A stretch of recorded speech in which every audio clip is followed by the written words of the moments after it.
मतलब मंत्र जप ध्यान द्वारा कुंडलिनी शक्ति को, सभी चक्रों को, सभी शरीरों को साधते हुए मूलाधार से आगे।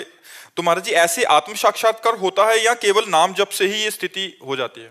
जो चाहे वो सब नाम जप से प्राप्त हो सकता है, जो चाहे वो नाम जप से प्राप्त हो सकता है।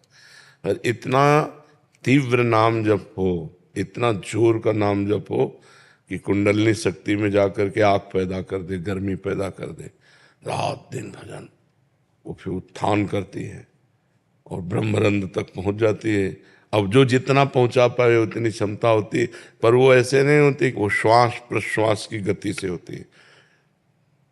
अधिक से अधिक श्वास नाम जप ऊपर, प्रश्वास नाम जप नीचे जपते हुए शांत गति, अल्पाहार, प्रपंच शून्य, परम पवित्र निरंतर नाम जप। अब जो चाहे वो प्राप्त हो जाएगा। ब्रह्म ज्ञान चाहे ब्रह्म ज्ञान प्राप्त हो जाएगा, भगवत प्रेम चाहे भगवत प्रेम प्राप्त हो जाएगा, योग की सिद्धियां चाहे तो योग की। हनुमान जी में कौन सी सिद्धि नहीं है, या कई ऐसे भक्त हुए उनमें कौन सी सिद्धि नहीं, पर उस कोटि का भजन होना चाहिए ना।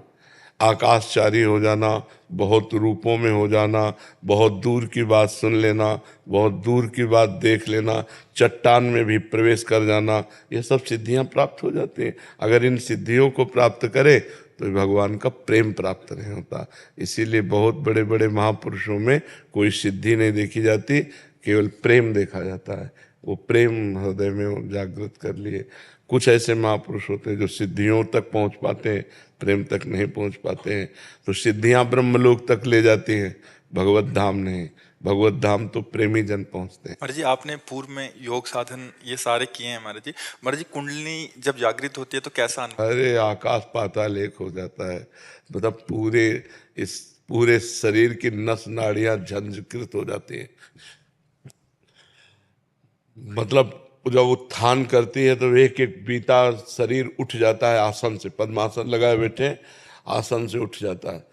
पूरे शरीर की मतलब आपको देख के लगेगा इनको प्रेत आ गया है क्या। आग पैदा हो जाती है, आग पैदा हो जाती है, और क्या।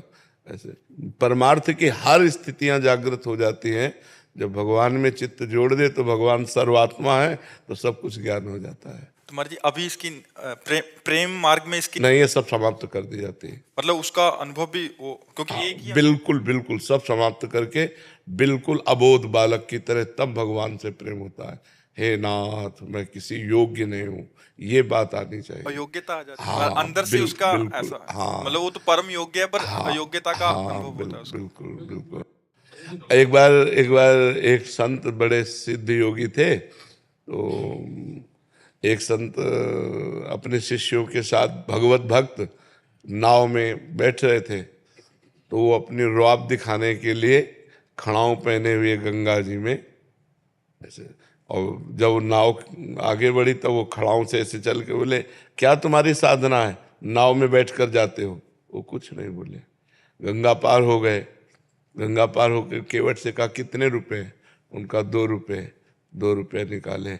अब उत्तर दिया। उन्होंने कहा, 2 रुपये में हमने गंगा पार किया, और तूने सारी अपनी तपस्या नष्ट कर दी। जिन गंगा जी को भगवान शंकर अपने मस्तक पर धारण करते, उन पर पादुका से जल स्तंभन करके तू चला, सारी तेरी तपस्या 2 रुपये की। जो कार्य हमारा 2 रुपये में निपट गया, तेरा सारी तपस्या नष्ट हो गई। तो जो योग की सिद्धियां, उनमें अहम भी रहता है।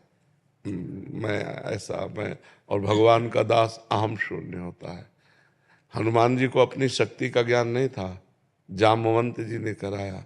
का चुप साधि रहा बलवाना, पवन तनय बल पवन समाना, का चुप साधि रहा बल। तो एकदम तब उन्होंने कहा, बताओ लंका को उठाकर समुद्र में बोर दूं, क्या करूं। तो उनका बस आपको इतना करना है, समुद्र पार करके जाओ और सीता जी की खबर लेकर रघुनाथ जी को सीता जी की बात बताओ, सीता जी को रघुनाथ जी की बात बताओ। भाई इतना करना है। तो योग में सब सिद्धियां होती है। परमात्मा योग में चित्त को जोड़े तो ये नाम योग है। नाम योग से तेसाम सतत युक्ता नाम भजताम प्रीतिपूर्वकम ददामि बुद्धि योगम तम ये न माम उपयांति ते। भगवान कहते हैं जो निरंतर मेरा भजन करता है उसकी बुद्धि को योग मैं प्रदान करता हूँ, तो सब जागृत हो जाती जाए। कुंडलिनी, षट चक्र भेदन, स्थूल सूक्ष्म कारण, सबका ज्ञान, तत्वबोध सब हो जाता है। भगवान का भक्त कोई अज्ञानी थोड़ी होता है। मुझे द्वैत और अद्वैत साधना में क्या? आप किस में चल रहे हैं? आपको प्रवचन करना है क्या द्वैत अद्वैत का पूरा ज्ञान प्राप्त करके? तो आप चल किस में रहे? द्वैत साधना ही। द्वैत साधना, भगवान की भक्ति। जी, भक्ति। हाँ, मैं दास हूँ, प्रभु मेरे स्वामी हैं, तो इसमें खूब भजन करो, क्या परेशानी। भगवान की लीला गुण बाद में सब एक ही बचता है, दो नहीं रह जाता, बाद में एक ही बचता है। पूरा संसार खोजा और जब मिला तो खोजने वाला नहीं। जब जिसको खोज रहे थे वो मिला तब खोजने वाला नहीं। ब्रह्म नहीं, माया नहीं, नहीं जीव नहीं काल, अपनी ही सुधि ना रही, एक रहे नंदलाल। भक्ति का जो परिणाम है वो इष्टाकार वृत्ति है। अपना अस्तित्व खो जाना, अपने इष्ट देव में तन्मय हो जाना। मेरे तो गिरधर गोपाल दूसरों न कोई, अपने प्रीतम में पूर्ण रूप से तन्मय हो जाना, अपनी भी सुधि विसार देना। ज्ञानी सबकी सुधि विसार कर मैं में स्थित हो जाता है, भक्त मैं की सुधि विसार कर प्रभु में स्थित हो जाता है। रहता है एक ही है दोनों में, एक के सिवा दूसरा कोई नहीं रहता। समझ पा रहे हैं? अब इस कोटि की भक्ति पहले हो। अहम ब्रह्मास्मि शिवोहम, ये स्थिति बाद में, सबसे बाद में पहुंचती है। ज्ञान भक्ति में नहीं, भक्ति में नहीं पहुंचे। भक्ति में बताया, अभी समझ नहीं पाए। ब्रह्म नहीं, माया नहीं, जीव नहीं, नहीं काल, अपनी ही सुधि ना रही, एक रहे नंदलाल। कान भय प्राण में, प्राण भय कान में, ही में न जान परे कान है कि प्राण। यहाँ भी भगवान, बाहर भी भगवान, मन भी भगवान, बुद्धि भी भगवान, चित्त भी भगवान, अहम भी भगवान। वहाँ मैं ब्रह्म की सत्ता नहीं, मैं ब्रह्म की सत्ता ज्ञान में आती है। और भक्त का मैं का विस्मरण होकर के केवल कृष्ण में, केवल राम में। समझ रहे? जड़ चेतन जग जीव जत सकल राम में जाने। गोस्वामी तुलसीदास जी कह रहे हैं, यहाँ राम, सामने राम, चराचर जगत में राम। ऐसा भक्त को अनुभव होता है। ज्ञानी को चराचर जगत ब्रह्म स्वरूप मेरा ही स्वरूप है और मैं ब्रह्म हूँ, स्वयं ब्रह्म मैं हूँ, ऐसा अनुभव होता है ज्ञानी। वो भी सत्य मार्ग है, अलग अलग मार्ग से वहाँ भगवान